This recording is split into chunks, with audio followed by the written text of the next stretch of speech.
GB சார்பா happy birthday Kaveri. Hello viewers, நாங்களோட லக்ஷ்மி. நீங்கள் பார்த்துருக்கிறது 0 லக்ஷ்மி. எப்போதுமே ஒரு செலிப்ரேஷன் அப்படின்னா அங்கே டிவியில் பார்க்கும்போது நமக்கும் ஒரு மனசில் ஒரு சந்தோஷம் வரும்.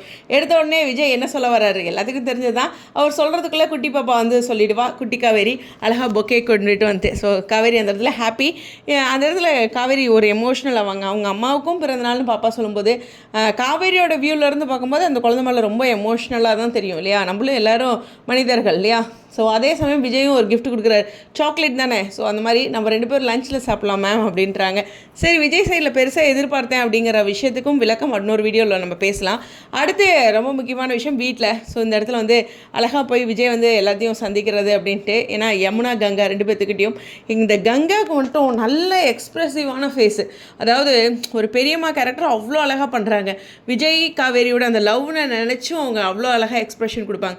ரொம்ப அழகாக அவங்களுக்கு அது இயற்கையாகவே ரொம்ப அழகாக வருது. எனக்கு அது கங்கா கிட்ட ரொம்ப ரொம்ப பிடிச்சது. ஸோ நிறைய பேர் வந்து கங்கான்னு சொல்லாதீங்க, கோதாவரின்னு சொல்லுங்கள் அப்படின்னு கமெண்ட்ஸில் சொல்லியிருந்தீங்க. எனிவேஸ், நம்ம கோது எப்பவுமே க்யூட் எக்ஸ்ப்ரெஷன் லைக் குயினுங்க. அவங்களும் பயங்கரமான எக்ஸ்ப்ரெஷன் கொடுப்பாங்க. இன்றைக்கி கோதோட ஃபேஸில் வந்து பார்த்திங்கன்னா ஒவ்வொரு இடங்களையும் அவங்களுடைய அந்த சந்தோஷம், அவங்க மேலே வச்சுருக்க அன்பு, அப்புறம் விகாஸ் சேரணுங்கிற ஆசை, அப்புறம் குட்டி பாப்பா ரொம்ப நாள் கழித்து பார்த்த ஒரு சந்தோஷம், பூரிப்பு அப்படின்ட்டு எல்லாமே இருக்குது. அவங்க தான் அதிகமாக இன்றைக்கி எக்ஸ்ப்ரெஷனில் ஸ்கோர் பண்ணாங்க அப்படின்னு சொல்லலாம். ஸோ அந்த இடத்துல வந்து விஜய் வந்து இங்கே எல்லாத்துக்கும் ஒரு ஹாய் சொல்லிட்டு போவார். அப்புறம் இவங்க எல்லோரும் பலூன் டெக்கரேஷன் ரெடி பண்ணியிருப்பாங்க.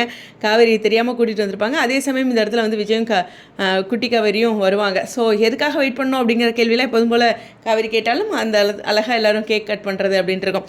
கேக் கட் பண்ணும்போது காவேரி ஏதோ யோசிக்க, அஜிஜோ அந்த பர்த்டே ஃபஸ்ட் பர்த்டேவை யோசிப்பாங்களோ அப்படிங்கிற மாதிரி யோசித்தேன். அதாவது விஜய் செலிப்ரேட் பண்ணுறது. அப்புறம் பார்த்தா இந்த குட்டி காவேரி அவங்க அம்மா இல்லாமல் நான் ஒரு பர்த்டே கூட அம்மா கூட கொண்டாடினதில்லை அப்படின்னு சொன்னதுனால 2 பேரும் சேர்ந்து கேக் கட் பண்ணுறாங்க. அதுவும் நமக்கு எமோஷ்னலாக அம்மாவும் பொண்ணும் கட் பண்ணுறாங்க அப்படின்னு நம்மளோட வியூவில் எடுத்துக்கலாம். எனிவேஸ், அங்கங்கே அழகழகான நிறைவான காட்சிகள் இன்றைக்கி ஸ்பெஷல் இல்லையா, காவேரி பர்த்டே அப்படிங்கிறதுனால. ஸோ இன்றைக்கி ரொம்ப ரொம்ப எமோஷ்னலான விஷயம் என்னென்னா, காவேரி குட்டி காவேரி இவங்களோட சீன்ஸ் எல்லாமே ரீக்ரியேட் பண்ணியிருக்காங்க.